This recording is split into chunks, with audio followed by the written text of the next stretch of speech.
Bonjour à tous, bienvenue dans ce nouvel épisode de Sharing is Caring, le podcast de Farmnet. Aujourd'hui, direction la Seine-Maritime, où nous allons nous entretenir avec Nicolas. Nicolas est influenceur, avec plus de 4000 abonnés sur Twitter, et il partage des recettes. Des recettes qu'il fait avec les produits qu'il produit lui-même, et il fait tout cela malgré sa situation de handicap. Waouh! J'espère que vous allez apprécier la discussion avec Nicolas, autant que j'ai eu à l'avoir avec lui. Et n'oubliez pas de vous abonner. Bonne écoute. D'accord. Bonjour Nicolas, comment ça va? Bonjour, ça va très bien. Merci. Où est-ce que tu es? Est-ce que tu pourrais te présenter un petit peu, que nos auditeurs te connaissent?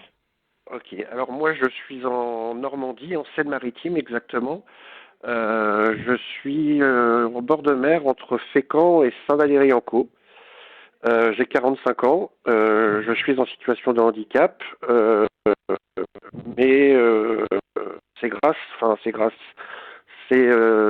avec cette situation de handicap où j'ai commencé à cuisiner. Et sinon, avant, j'étais pépiniériste et j'ai toujours vendu des arbres fruitiers, des plantes de légumes, etc., etc., quoi. Et j'ai la chance d'avoir un grand jardin pour manger des produits frais et de saison toute l'année, en fait. Ah, ok, super. Tu sais que Farmnet, on a une plateforme qui permet à des petites productions de vendre en ligne facilement et d'accéder donc d'accéder à des nouveaux clients. Et qu'est-ce que tu en penses? Quand est-ce que tu mets tes produits sur Farmnet? Alors, moi, je produis à mon échelle, c'est-à-dire que je produis pour moi et je fais aussi du troc.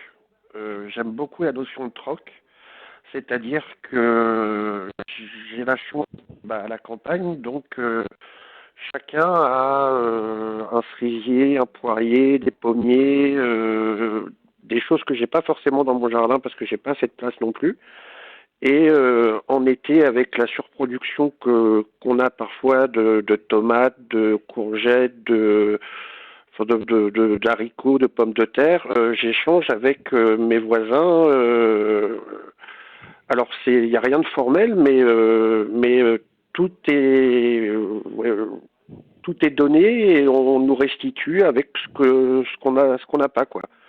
Mais j'échange aussi, je fais des confitures, je fais aussi j'échange des colis via Twitter. J'envoie des Et Farmnet confitures et bientôt, puis. j'espère. Pardon? Et Farmnet aussi, j'espère. Ah, si vous voulez, je peux vous faire parvenir. Oui, je fais des choses. Alors, je sais pas si vous connaissez de la gelée de queue de fraise. Par exemple, je fais une gelée de queue de fraise, c'est-à-dire que je récupère toutes les queues de fraise avec un petit morceau de fruit. À la fin de l'été, je congèle au fur et à mesure. Et à la fin de l'été, je fais une gelée avec tous ces petits morceaux de. Et ça fait une gelée très douce, et ça, c'est un anti-gaspi parfait, quoi. Et ça vous fait utiliser les fraises de plusieurs façons, en tarte ou en confiture. Et de plus, vous récupérez les queues de fraises, vous utilisez la fraise de A à Z, quoi. Magnifique. Ça a quel goût? Alors cette année, pour être franc, je l'ai un peu raté parce qu'il faut mettre un peu de pectine dedans et je mets de la pomme.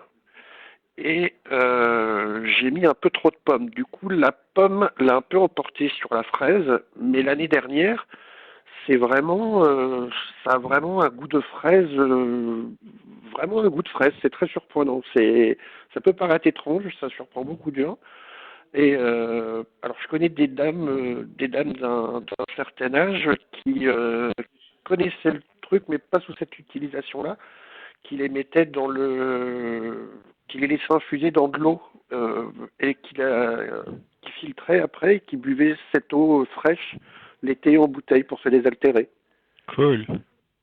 Voilà, ça c'est des petits trucs comme ça qu'on peut faire très simplement, quoi. J'ai des poules aussi ou voilà, quoi, qui servent voilà, avec lesquelles on gaspille rien du tout parce qu'on leur donne tout ce qu'on ne mange pas et elles, en échange, elles nous donnent des œufs et ça c'est formidable, quoi. C'est sûr. Toutes ces valeurs, toutes ces techniques sont bien souvent malheureusement oubliées. Et ça fait vraiment plaisir le titre de notre podcast, c'est Sharing is Caring. C'est partager, c'est se soucier. Donc Mais exactement, moi je trouve que la cuisine, c'est du partage. Parce que cuisiner, c'est partager. Moi, je partage toutes les semaines sur ma page Twitter des recettes. Je les donne à qui je veux bien. Enfin, n'importe qui me demande une recette, je la donne avec plaisir. Et on j'ai partagera beaucoup de retours.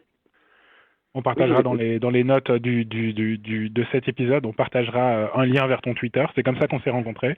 Oui, tout à fait. Voilà, tu es une petite star sur Twitter et du coup, j'espère que minuscule. Oui, bon, c'est déjà ça. Il y a plein de gens qui n'y arrivent pas. Je vous dis, enfin moi, c'est avant tout le plaisir de partager et de faire des rencontres parce que j'ai fait de très belles rencontres grâce à la cuisine. Et grâce au troc, comme je vous ai expliqué, que je fais avec quelques personnes qui me suivent sur Twitter, j'échange par exemple, de la gelée de gingerine. C'est quelque chose qu'on n'a pas dans notre région, que je connaissais pas, et des figues aussi, enfin plein de choses que j'ai pas dans ma région. Et par exemple, j'ai envoyé du camembert et des fromages au lait cru. Pardon? C'est toi qui fais le camembert? Alors, j'ai fait du fromage à une époque, mais je ne fais plus de fromage parce que je trouvais pas ça assez concluant.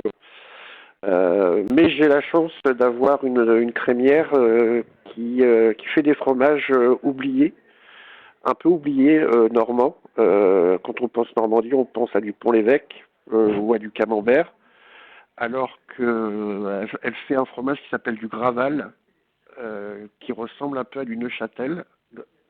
Elle fait un fromage qui s'appelle du Havrais, qui est un fromage excellent à pâte molle, qui est délicieux.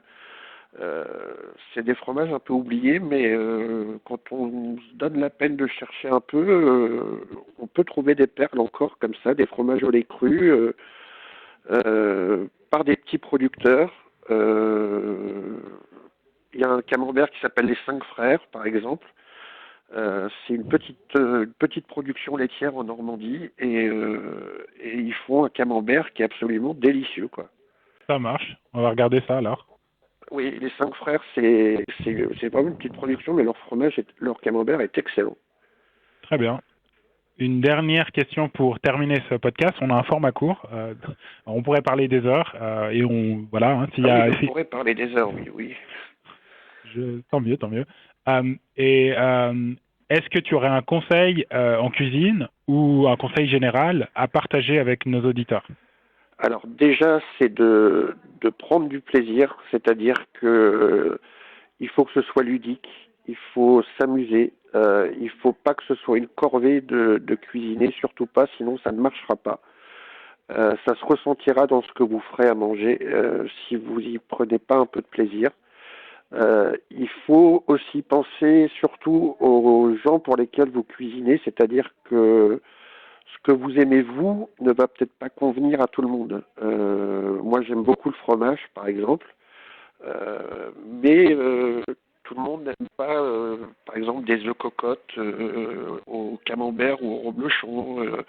Tout le monde n'aime pas une tarte au maroilles, donc il faut penser à tout le monde surtout et essayer de faire plaisir à un maximum de gens et surtout aussi respecter la saisonnalité. Comme je vous disais au début, ne pas, par exemple, ne pas cuisiner de courgettes en ce moment ou d'aubergines. Laissez faire les saisons. Il y a suffisamment de légumes en ce moment dans les jardins, des légumes d'hiver qui sont où il y a des multiples façons de les cuisiner. Et au pire, vous pouvez faire des conserves l'été pour l'hiver. Moi, je garde des petits pois au congélateur, je stérilise des haricots verts, j'ai des pommes de terre.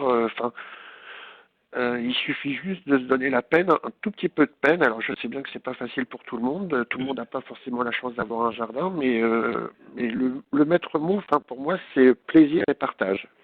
Alors, ça sera nos mots de la fin. Plaisir et partage. Nicolas Cavelier, je te remercie infiniment d'avoir participé. Non, c'est moi qui vous remercie. Et à bientôt. Vraiment, merci beaucoup de m'avoir contacté. Bonne soirée.